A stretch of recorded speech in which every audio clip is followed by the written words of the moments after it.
What's happening? What's up, what's up, what's up? My name's Osagi. And my name is Chris, and this is Prophetic Foolishness.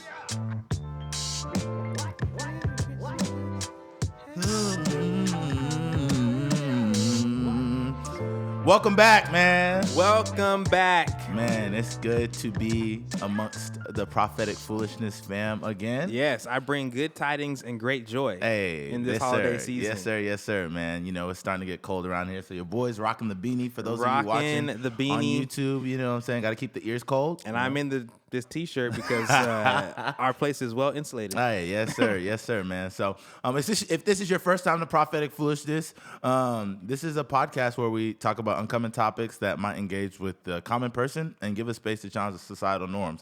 And if you're returning Prophetic Foolishness family, we say welcome back. You know what I'm saying? You know, we got a delicious dish of discussion. A delicious dish of discussion. Say that 3 times fast, man. 3 times fast. Yeah, a delicious dish of discussion. So, you know, we're here to talk about these uncommon topics maybe and give you a different perspective. Whether you agree, if you don't agree, that's fine. Just, you know, listen to it, think about it, and go from there. Yeah. And likely there's going to be a lot of things that you disagree with. And Hopefully. we welcome that dialogue. Yeah. We think it's very healthy. Man, we want y'all to, I love how you guys comment in our section or comment in the comment section on Instagram, maybe your perspectives or like maybe if you think different, because it's really dope because people who might not see that point of view or hear that point of view get to see it on the Instagram page. So I encourage you guys, please do comment on the IG page and give people a chance to hear your point of view. For sure. Chris. Yes. My brother. Yes. What do we have on the platter today? Wow. This is going to rub a lot of people in a very interesting way. Because this is something that is kind of a new wave.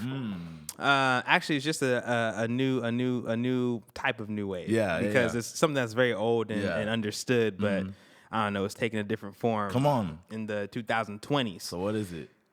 Man, so our topic today is being a stay-at-home dad the new wave? I already know the second we say that, some people's toenails are curling. Men Somebody and caught women. a Charlie horse in their calf. Bro, if you're driving to listen to this podcast, do not crash the car. Rock with us. Yep. We're going to talk about it. You know what I'm saying? If this is your first time hearing about this, welcome.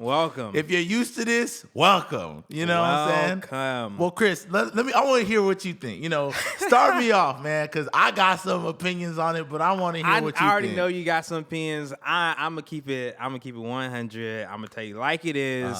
I think it is unnatural for a dad to stay at home with the kids. Really? And I use that word very specifically, unnatural. Okay. What do you think? Dog, I am 1,000% with the wave. Let me tell you why. Because I think, staying at home as a dad, we live in a society right now where, you know, we're fighting for women to get equal pay. You know, we're like, you know, companies are making sure that they're increasing their, you know, women population. Like they want to have more women employees. The maternity leave for, you know, women is like super wide. So it's like we are living in a time where it is very, very comfortable for women to, you know, pursue their careers. Yeah, 100%. For a long period of time. Yeah, women in the workforce. Women in the workforce. Yeah. And I'm for it. I'm so for it. So much for it that it's like, man, if someone, you know, the wife has just as much opportunity to make as much, if not more money than the husband. That's true. So I'm like, if that's the case and someone has to stay at home, why not me? Why not the husband? Why not the husband? Why not I the will husband? say this, and this is my first part of defense for why it is unnatural for a man to stay at home. Okay. When is the last time you saw a man breastfeed a baby? I've never seen it, bro. I've never seen it. Nowadays, it might have been done. But let me. Okay. But yes, I have something to that though. Yeah. There are women who can't breastfeed their own children. Dang, that's a good point. You know, they can't breastfeed their own children. That's a good point. So what they revert to, and maybe I'm a little ignorant, I don't know fully. I know there are different options, but they go to formula. So if a stay-at-home dad, even think about if the mom has to go out of town. Yeah. The baby gonna have to eat. The baby got to eat. So he gonna be able to feed them. And there are single dads. Yeah. Oh, okay. Shout out to all the single dads. Single dads. Hey, y'all holding it down. But I'll tell you, single dads ain't staying at home. Because somebody got to work. Somebody got to work. No, but I feel you. But I'm like, bro, the dad can very much like do the exact same thing. Yeah. Aside from breastfeeding. Yes. That a mom can do at home. Very, very much so. But I'm saying that it is unnatural. And if we look back, let's look back. We can't just look forward. We gotta look back. Okay, look back to know where we are. Right? Come on. Hey man, that's a sermon in there. Yeah, that's it. You gotta look back to look forward. Amen. All right. But anyways, we look back. We see that in the past, part of the thing that has contributed to the societal norm of women staying at home is the fact that it was natural for women to nurture newborns. And also, I will say, in defense to this topic as well, that also it has been established as a societal norm because up until now, most work outside of the home has been really physically demanding. Yeah. Now, don't hear me saying that women cannot do physically demanding jobs. Okay. Because I know that's the temptation for a lot of people when I said that back in the day. Yeah. Let me bring it back. Don't come for us. Yeah. Don't cancel us, all right? I'm just saying that it was the tradition for the man to work out of the home in a way that was physically demanding. Let's even look back agriculturally, right? Yeah. You know, pops would be out there farming. Mama had the little ones close to the house. Bring the sweet tea outside. Yeah, exactly. Making the biscuits. Yeah. But I sound so just like misogynist. Hey, bro. I'm not against like, you know. Yeah. No. You know what I'm saying? But I mean, I see this is your point of view. Yeah, it's unnatural. Yeah. The natural way is for the person who can nourish the newborn child to stay at home. Okay. Yeah. So this is why I see your point of view, but when you look back, right, that there goes with the reason obviously is like the women's quote unquote natural ability to nurture children. For me, I don't necessarily believe that women naturally like nurture children. Yeah. If that makes sense. Yeah. Like it's a natural a natural reaction would be like, hey, if I like hit your knee a certain way, it's gonna react, right? Sure. Women might be conditioned by like when you're very young, like you're a young girl, like they give you a baby doll, you know what I'm saying? And you like take care of the baby and you see your mom and then your mom, like, so it's like conditioned by society. So like you have a lot of exposure and experience. It kind of goes back to our babysitting episode. Yeah. Straight back to that one. Exposure and experience, you know, to doing it. So now it might come easier and that's what we might associate it with being natural. Yeah. I don't necessarily think if you took a woman who grew up around, I don't want to even say all dudes, but she like grew up like isolated from that experience, that she would all of a sudden be put in a situation and be like, oh, it's natural for me to nurture. She wouldn't know what to do. Right. So I think it's due to just like experience and what their background. But I'm here to say, like, with stay-at-home dads, they have all the capabilities, right, to do the exact same things, right, that a stay-at-home mom would do. Like, especially with like modern technology, with modern like technology. Formula and all that kind of stuff. It can look different, but the thing is, stay-at-home dads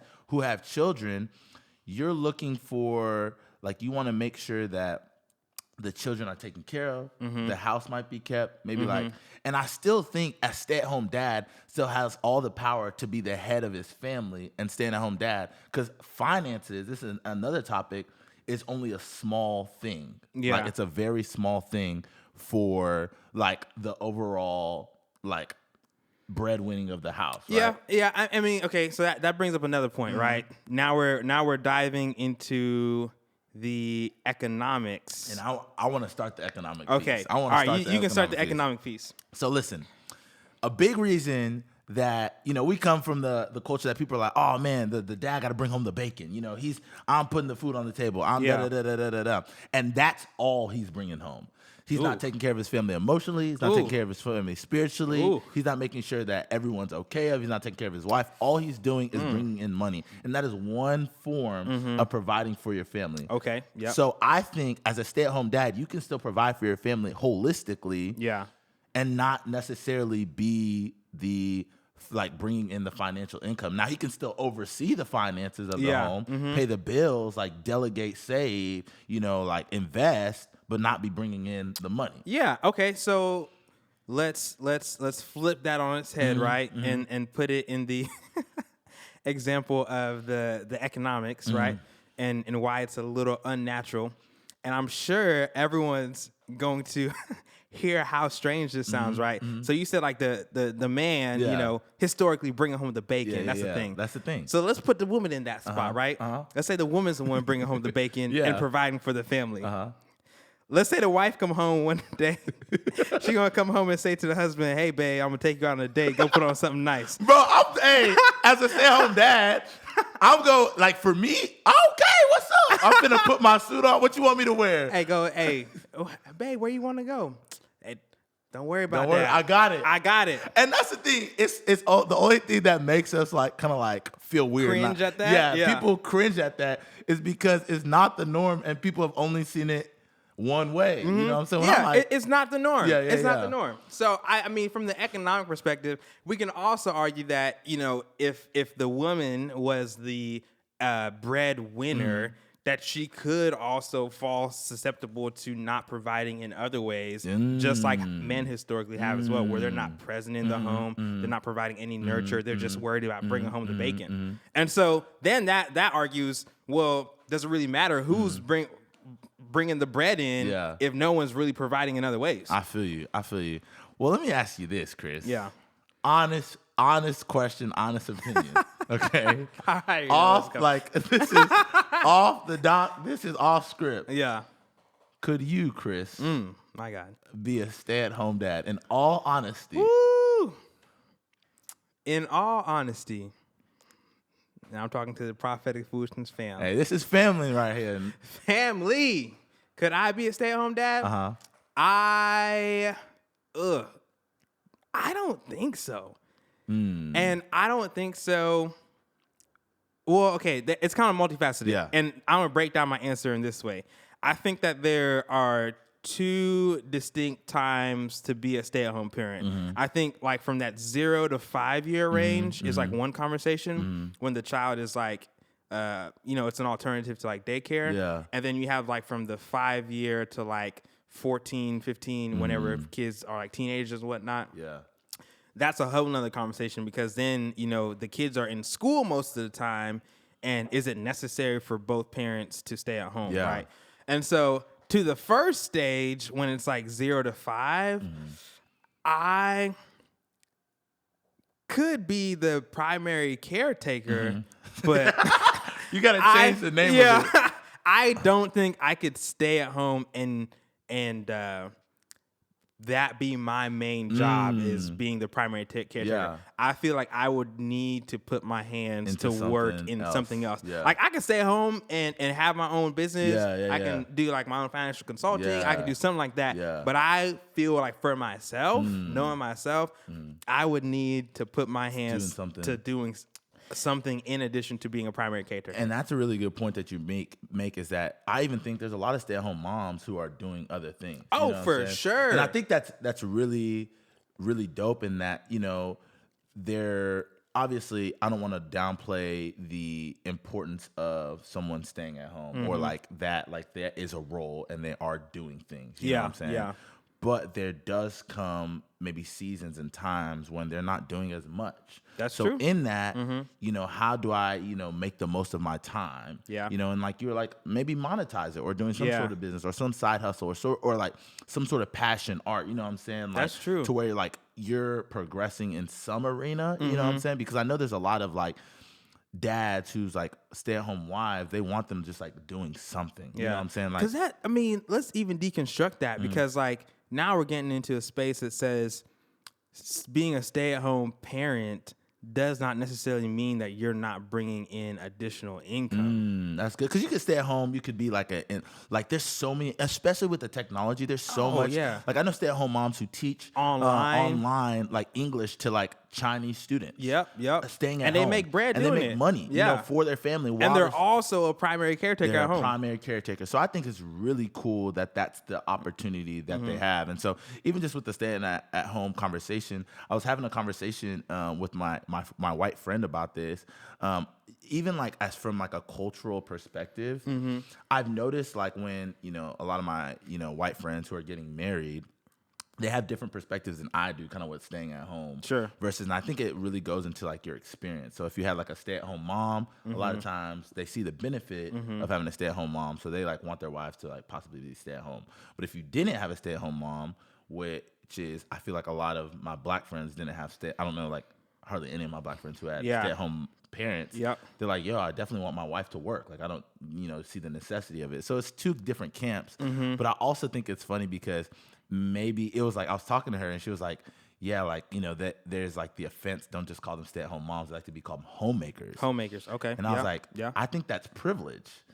That it's such a norm that like you can have a different name for it maybe. You know what I'm saying? Like it's more of like a white privilege thing to like be able to be like, oh, homemaker versus stay-at-home mom because it's not even like a thing maybe in like different communities or to be like, oh, stay at home versus like, oh man, like we just call them stay at homes. Like it's not that many people. Typically, as we understand it, being a stay-at-home parent, like when we assume someone is a stay-at-home parent, we automatically assume that they're not bringing in a second income. Exactly. And which means that the other party who is out working has to be making more than enough on that one income in order to allow for one person to stay at home, not driving anything. Which is, I mean, that's an economical advantage like position where a lot of I can't think of growing up any black folks or don't know a single black person that had a stay-at-home parent that just like wasn't earning any other income. Yeah. I mean that's crazy too, because like I can go back a generation and I feel like it was probably like economical for like my grandmother to stay at home at times because we had so many kids. What's like so many? Like how many? I mean, on my dad's side, what is it like? My gosh, 12 to 14, something like that. I mean, there's like that's like a full that's an overtime job. Yeah, you know exactly. But she would still do work out of the home. Like she would go clean places. She had like a little laundry business, I think. Yeah. So I mean, even still, like she wasn't just staying at home, not earning anything. Yeah, I think even with the stay-at-home dad discussion, there's so much weight. I know as a man speaking. Like I think in my head, I think I asked you the question earlier, like could you be a stay-at-home dad? In my head, I say yes, but there's so much societal weight as a man to working. So, and also I think we talked about it, but just like the fact of like, hey, I like I have like a job, you know?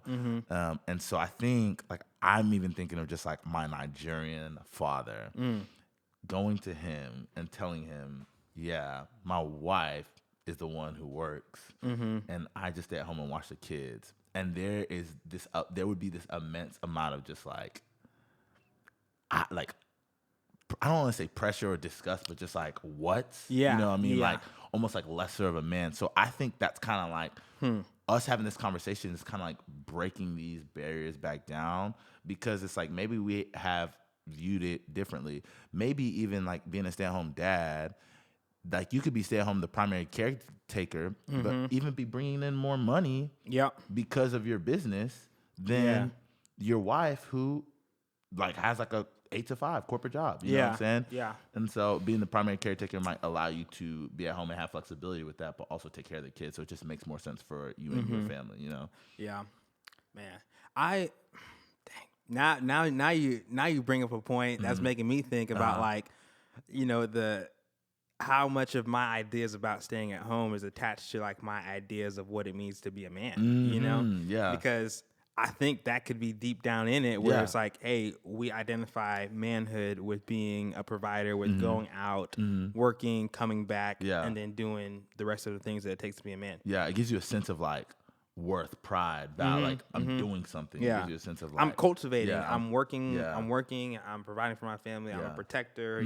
Et cetera, et cetera. And I'm right with it, man. Like I definitely think that stay at home dads, why not it be the new wave?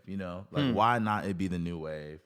Whether like my biggest thing is like I don't want people to like turn their noses down on stay at home dads or stay at home moms. Because I think that's definitely more of a norm. But stay at home dads in the sense it's like, man, like they could be. We don't really know. Yeah. Maybe you see like a dad with a stroller. You don't really know what their situation. Yeah, we don't know the situation.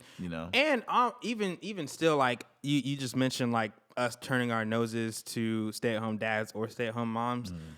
Which shout out to stay-at-home moms because I know a lot of stay-at-home moms now. They be doing it, bro. And they be doing it's a lot of work. It's a lot of work. And I'm sure that only other stay-at-home parents can really understand the grind of being a stay-at-home parent.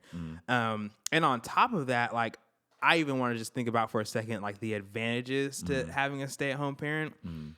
Like, okay, your kids are used to like certain routines and things like that.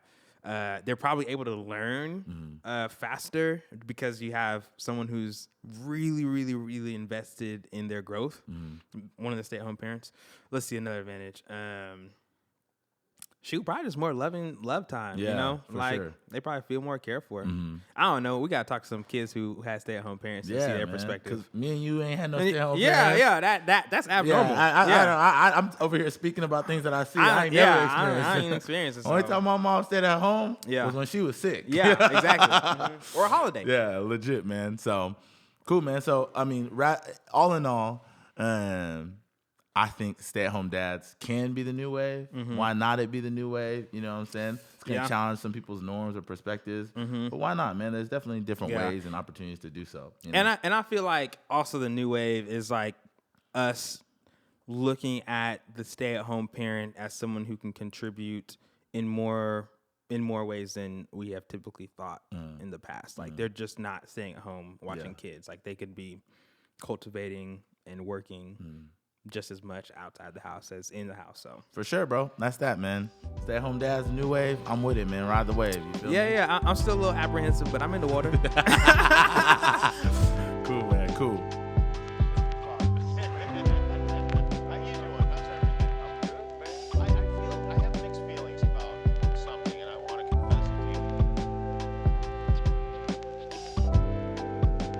Well, man, this is the second part of our podcast here, man. It's the thing that we call our family discussions. And so what family discussions are, it's with the Prophetic Foolishness fam. This is where Prophetic Foolishness fam gets their questions answered or discussed by us. We've collected these from, various IG like DMs or like when we asked questions, like people would ask them to us. Yeah. And so I'll give you guys today's topic. It is who can say the N-word? Who can say the N-word? And we did not say the N-word specifically on this because that would put us into another category of podcast. But I know you all know what N-word we're talking about. The N-word. Y'all know exactly what we're talking about. Yeah. And so first and foremost, let me just go ahead and start the conversation. Yes. We love the entire Prophetic Foolishness fam, but this is not a conversation. My white friends and family, take a back seat. This is just a conversation that you can listen in on. You don't have any opinions or any topics to say regarding the N-word. So I just want to give that preface. If that hurts your feelings, I'm sorry. But this is a conversation about the N-word, and I just don't think this is a conversation for white people necessarily that they get the opportunity to give feedback in. Okay. My personal opinion. Yeah. How do you feel about that? We can rock with that. Let's rock with it. We love y'all. Hey, look, you still family, all right? We love y'all. You can come to the Prophetic Foolishness cookout. But just consider this conversation a little allergic. Yeah, you know what I'm saying? So you can't partake. Yeah, just sit in the back, back seat. We letting you listen. This is free celiac content. disease and you're gluten-free. So first of all, so with that question, Who can say the N-word? I've heard this through and through on social media. Yeah. You know, I remember there was a huge uproar with, like, I think Gina Martinez or Gina Rodriguez, one of her, you know, she said the N-word on her IG story. Oh, wow. And she's like an Afro-Latina, apparently. Interesting. Okay. So they was coming for her card. And they was coming for her head. And then that's when the conversation came up about who do you feel can say the N-word. Well, let's pop it up. Like, who do you feel can say the N-word? Personally, okay, anyone, let me say this. Anyone can say the N-word, but the repercussions, that's on you. So if you say the N-word and you lose your job on social media, that's on you. So I'm not saying, you know, I ain't going to beat you up, but look, that's on you. But who I feel have the right to say it? Sure. Black people. Black people only. Yep. Black people are the only people who can say the N-word. Who have the right to say it. And as a black person, if you choose to not say the N-word, cool. That's cool. That's on you. Yeah. If it's in the song and you're listening to the song and you're not black, skip over it. So that reminds me of specifically, I mean, if y'all have seen this movie, it had Terry Crews, the Wayans Bros, and some other supporting cast, but it was called White Chicks. Yeah. So there was this crazy scene, right, where they were first driving in the car, they were saying, making my way downtown, walking fast. That song, right? But then they cut the stereo, and it was like, I don't remember what the song, gonna make me lose my mind. It was... But they started singing that song, right? And then the part came where they just, two of the girls who were undercover as white, they said the N-word, and everyone was like, whoa, oh my gosh, you can't believe you said it. But then there's like, oh yeah, you can say it because there's none of them around. Yeah, man. And so it's like, I mean, you can... I don't know, but then you're going to be in a different setting. It might slip out. But my personal take on it is that, I feel like it's reserved for, it's like, it's reserved. You know, it's VIP. You got to be black to get in. Do you feel like other minorities can say the N-word? That's a really good question because I grew up around a lot of minorities, a lot of Latinos. I can think of one specifically, but I mean, they was pretty much grafted into the black community, and they would let it fly. You know, as like in the black community, were y'all cool? Like growing up with them saying the N-word? We was cool with that person. I would say if that person was in another setting, tread with caution. Hey, don't, because other people just look at you, hear that come out of your mouth, be like, "Oh, you got beef." Yeah. I'm right. I mean, that's the thing I think is so dangerous with it, is because there are some groups that like some like black people who like have maybe a Latino homie or Asian homie or whatever homie they got, and they're like, "Hey, man, like, you know, he's run with us, he's cool with us. We'll let him use the N-word." Yeah, you know, but you know, that might just be with their own group of people, and they might get so used to it, they go to another group of people and say it. Yeah, and now you know, dude got his 2 front teeth knocked out. Exactly. Yeah, and a lot of people react differently to when other other skin tones say it. It's I got a full-time job, bro. I'm gonna be honest with you. If you say the N-word, I might like vocally let you know that that's not cool. Yeah. But I'm not gonna put my hands on you. We're not throwing hands. Yeah, I'm not throwing hands. We ain't out here in the streets like that. It's 2020, bro. It's 2020. If we got beef, I'm pepper spraying you, bro. Like these hands is not flying, bro. You're getting maced. Like you're getting maced, and bro. you might get a bad comment on your LinkedIn. Yeah, bro. Like straight like that, bro. And so I think with this conversation, it's definitely like I said, I don't speak, and let me make this clear. I do not speak for the entire black community. I also don't speak for the entire black community. I speak for Osagi. I speak for Brother Chris Henry. That's it.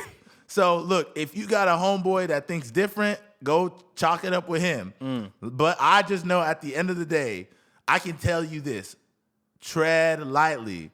White people, this is a conversation that you listen in on. Possibly. Yeah, but get some insight. Yeah, just to get some insight.